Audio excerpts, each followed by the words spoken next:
है कौनो काम, बोलता पंछी उड़ गई है।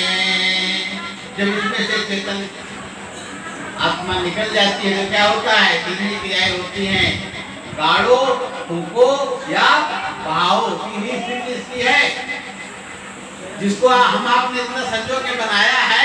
जिस दिन चेतन निकल जाएगा तुरंत इसके नीचे थोड़ा सांस चलती रहेगी तब बाहर कर दिया जाएगा। कि कहीं इंसान जो है सांस इस घर के अंदर न निकल जाए, इनको बाहर करो। और बनाया कितने उससे है? उसके लिए 2 गज जमीन मिलना मुश्किल हो जाता है। भाग्यशालियों को समाधि मिलती है, सबको जला दिया जाता है, बाहर किया जाता है। अब कोरोना काल में आप लोगों ने देखा ना कि उनके परिजन भी उनको छू नहीं पाए, छूने से डरे। अस्पताल ने भर्ती किया, उसके बाद छोड़ के चले गए।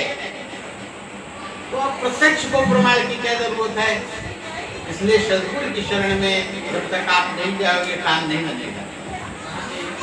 जब लग बोले तब लग बोले तब लग करे वो काम, जब लग बोले तब लग बोले तब लग करे वो काम। चला जाए तो बहु नावे, माटी खाई गए जाम, बूंद जैसे ढूरी गई है। तन पियड़ा नहीं है कौन काम, बोलता पंछी उड़ी गई है। जगत प्यारा कुल परिवारा, सुत जननी पितुआ, सब स्वार्थ के साथी हैं। जगत प्यारा कुल परिवारा, सुत जननी पितुआ। करमल रोई है संग न जई है, छूट जात धन धाम, जहाँ के तहाँ रही गई है, जहाँ के तहाँ रही गई है। जिसके पीछे हमारा दिन परेशान है, जहाँ निकला बोलता अंदर से, जहाँ का तहाँ से बच जाएगा, अपने आप के साथ वही कह जाएगा। और वो कारा टुकड़ा है जो आपने अच्छे कर्म किए हैं वही आपके साथ जाएगा, बाकी सभी रह जाएगा। और जब अच्छे कर्म आप करोगे तभी सदगुरु की शरण में जाओगे भी। जब तक आपके अंदर अच्छाई का प्रादुर्भाव नहीं होगा तब तक सदगुरु की शरण मिलना संभव नहीं है। तो करना कि हम लोग विषय में पड़े हुए हैं और जान रहे हैं कि एक दिन छोड़ करके हमको जाना है। तो अंत में अस दिए जान तजत रहो विषय, हृदय धरो गुरु ज्ञान। अस दिए जान तजत रहो विषय, हृदय धरो गुरु ज्ञान। धर्मदास विनय कर जोरे, सद्गुरु शरण राम, चरण गए बनी गई है। सद्गुरु शरण राम। और किसी को नहीं कहा कि आप प्रधानमंत्री पाल जाओ, राष्ट्रपति पाल जाओ, या किसी अच्छे को अंबानी अडानी पाल जाओ, आपका बन जाएगा, ऐसा नहीं कहा ना। तो आप ये जान तजत रहो विषय, हृदय धरो गुरु ज्ञान। धर्मदास विनय कर जोरे, सद्गुरु शरण राम, चरण गए बनी गई है, चरण गए बनी गई है। तैन पिंजड़ा नहीं है कौन काम, बोलता पंछी उड़ी गई है। तो मैं अब भाई हीरालाल जी को हृदय से साधुवाद देना चाहूँगा कि आपने इस कार्यक्रम को एक आध्यात्मिक रूप देकर हम सबको प्रदान किया है। इसके लिए उनके लिए आप सब एक बात कर्तव्य से उनके परिवार के लिए उनके लिए तालियों का प्राप्त करेंगे। और बहुत धन्यवाद। और पंचायत जी को मैं प्रणाम करता हुआ मैं निवेदन करता हूँ कि आपका मैं आभारी हूँ कि आपने मुझे टूटे फूटे 2 शब्द कहने का मौका दिया। बहुत बहुत धन्यवाद।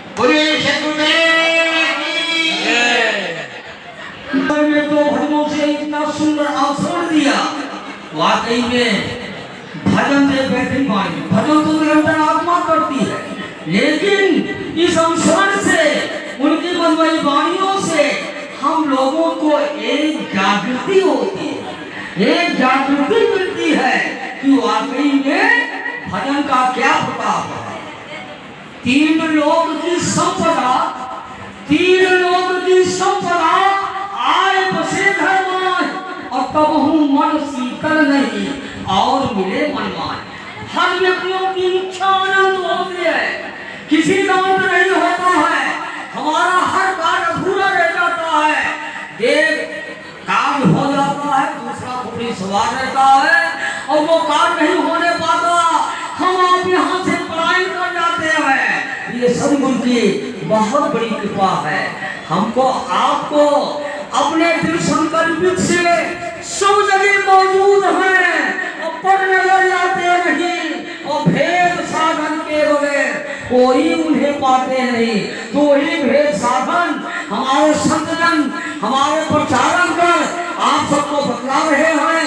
कुछ भेद साधन से अपने जीवन को कृतार्थ करने के लिए, अपने मानव जीवन को सुरक्षित करने के लिए, उस परमात्मा के निकट अपने कल्याण के लिए सदगुरु की शरण अपना लो और जीवन को खुशहाल बना लो।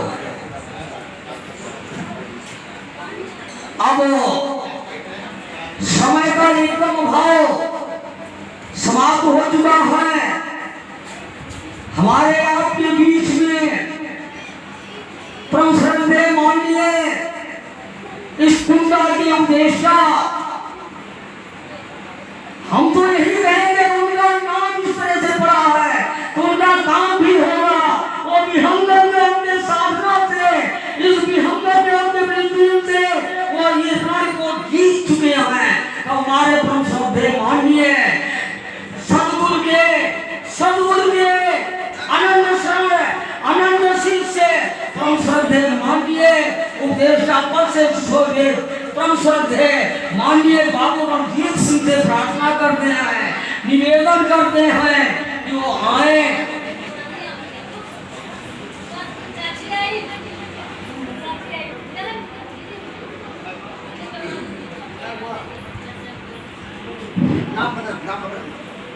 बंधुओं, हम आप थोड़ा उनसे त्रुटि हो गई। हमारे बाबू बहादुर सिंह हैं, वो हमारे आपके बीच में पहुंच चुके हैं। उनको बार बार धन्यवाद है कि वो आए और अपनी भजन के माध्यम से या कैसे हमको सबको इस उम्र में आप इनके जोश को देखिए, इनके क्रोध को देखिए, इनकी मनमानी वाणियों को देखिए, इनके भाव को देखिए, जो सदगुरु की ताकत से, सदगुरु की चरण से, सदगुरु की शरण से और साधना के बल पर अपने आप को एकदम नवयुवक करते हैं। तो आप इनकी वाणियों को श्रवण करें, इनके साथ